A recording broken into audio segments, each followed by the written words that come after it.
this morning, Defense Secretary Pete Hegseth reportedly used his personal phone to disclose information about U.S. military operations in Yemen.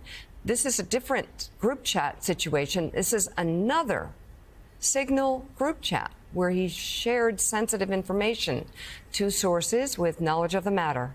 Tell NBC News 13 people were in the chat, including Hegseth's wife and brother. The sources say Hegseth sent the messages after an aide warned him to not share sensitive information on Signal. Okay, this comes a month after the editor-in-chief of The Atlantic, Jeffrey Goldberg, revealed the Trump administration accidentally added him to a Signal group chat about Yemen attack plans. National Security Advisor Mike Waltz has taken responsibility for creating that message chain. According to the New York Times, the other group chat was started by Hegseth. The secretary shared essentially the same information in both groups, including the flight schedules for the military jets that targeted the Houthis. Oh, my gosh. The information was reportedly sent to both chats at roughly the same time. What's going on here? 4 people familiar with the chat tell the New York Times that Hegseth's chat was named Defense Team Huddle, and it did not include any other cabinet-level officials. It was initially created as a forum for discussing routine, administrative, or scheduling information. Sources tell the paper Hegseth did not usually discuss sensitive military operations. Hegseth's chat included his wife, who is a former Fox News producer and not a Defense Department employee. His brother and personal lawyer were also in the chat. They both have jobs in the Pentagon, but it's not known why they would need to know anything about attack plans in Yemen. In a statement, the chief Pentagon spokesperson denied any classified information was shared in either of the Signal chats. Let's bring in one of the reporters of that piece, New York Times reporter Greg Jaffe. Also with us, retired U.S. Army Lieutenant General Mark Hertling. His military career spans more than 3 decades of service, including as the commanding general of the U.S. Army Europe and the 7th Army. So we'll get to that in a moment. But first, Mr. Jaffe, more on your reporting. I almost felt like we were reporting on the first Signal scandal. It seems so similar. Tell us more about who he included in this chat and why perhaps this is the same thing happening all over again. Yeah, so worse. the chat, as you noted, included his wife, his brother, his personal attorney, and most of his inner circle, which has been in a state of tumult these last couple of weeks. And I think it's worth noting it's a very inexperienced inner circle, and he's a very inexperienced secretary. So it's a group of people who hadn't been used to operating at this level of government. And I think that's the other kind of key point here. He doesn't have a lot of experience at senior officials, and he's surrounded himself with people who also kind of lack experience. You know, General, I was just a little congressman, one of 435.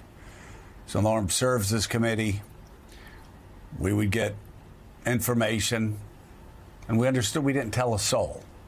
It didn't tell a soul. Nobody. Not even staff members. Not family, certainly not family members. I'm just curious, you've operated actually on such a higher level where the lives of our men and women in uniform were at risk if information got out. I mean, even on my small level, this is so hard to comprehend. I wonder how shocking it must be for you, who understands this sort of recklessness could lead to lost American lives. It is pretty shocking, Joe. What I'll say to you, yes, I've been given information from confidential all the way up to top secret code word. And the rules are when individuals are given access to national security information, intelligence, there are 2 ironclad standards. You protect classified, critical, and sensitive information, and you only share it with those who have a clearance and with a legitimate need to know.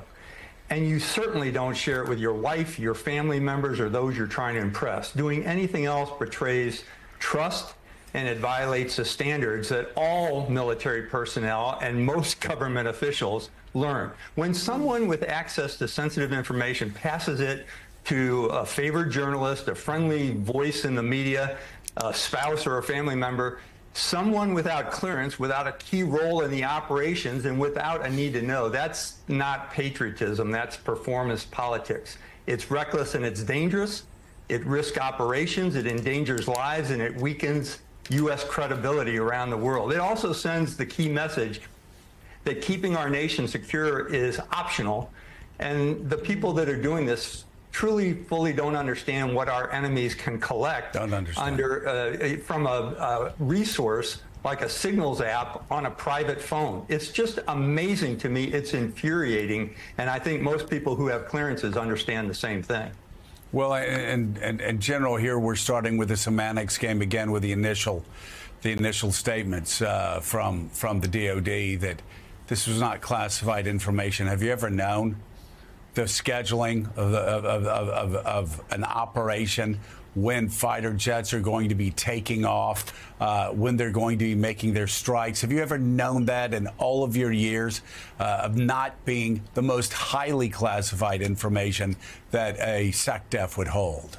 Yeah, they're playing word games with this, Joe. It may not have a classification stamp on the top that says secret or top secret or classified, but it's critical and sensitive information. And that falls under the category of the Department of Defense regulations, too.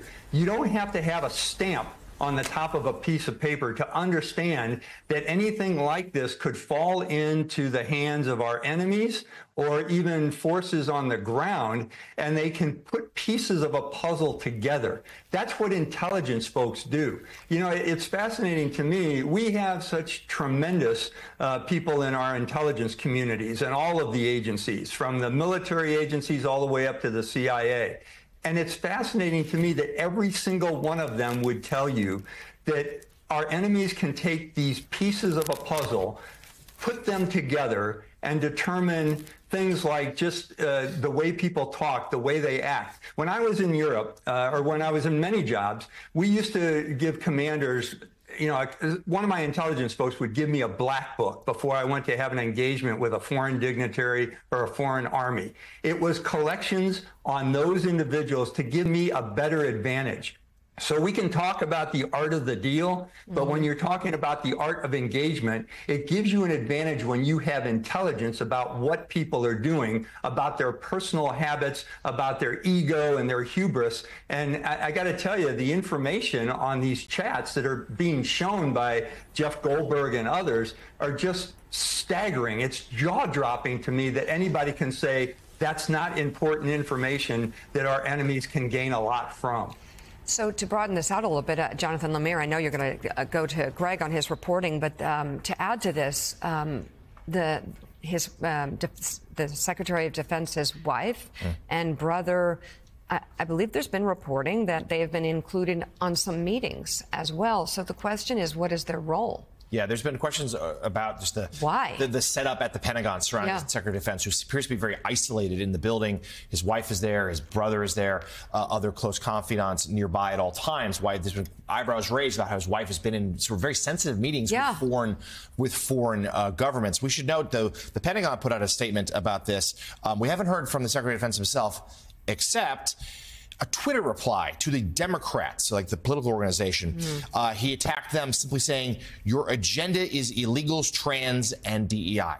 That's his comment. He made a political swipe at the Democratic Party as opposed to addressing the matter at hand. That's all we've heard from the Secretary of Defense. So, Greg, terrific reporting. Tell us more also about this moment at the Pentagon where there's been a wave of high-profile resignations, people working with the Secretary, one of whom wrote an op-ed for Politico last night saying that the building is in chaos, suggesting that President Trump push out the Secretary of Defense.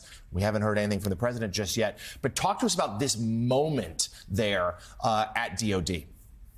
Yeah, it's really unlike anything I've seen in the kind of 20 years that I've been following the building. To have the secretary's inner circle kind of turn on each other this way, that's really, really unprecedented.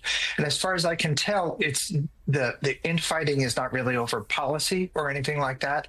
It's just kind of, I think, who has the secretary's ear, how meetings should be run.